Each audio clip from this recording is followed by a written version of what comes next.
Transparency International is a global civil society organization leading the fight against corruption.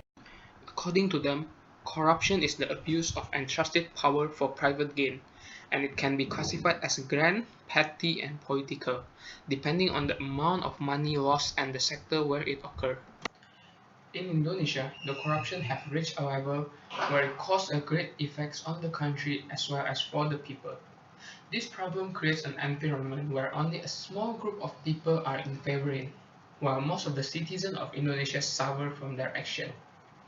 In my opinion, with a large amount of corruption that exists in the country, it is going to create a huge gap where the rich and corrupt become richer and the poor will become poorer, a slow growth in the economy of the country, and to create more corruption in the future of the country itself.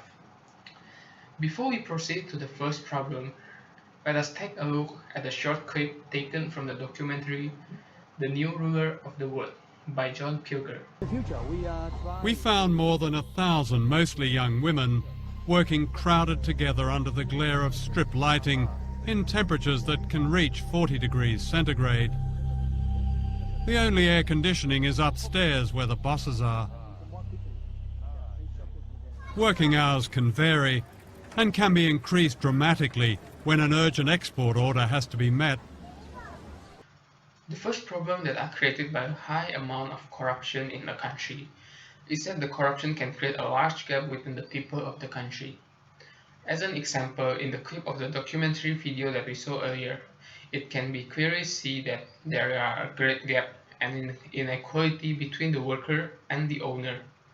Some of the inequality is that they strive to survive, and yet they are paid very less compared to the amount of hours that they work for.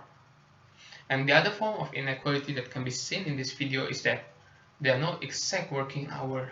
The working hour that this worker face can increase dramatically, especially when there is a high demand on the item that they produce.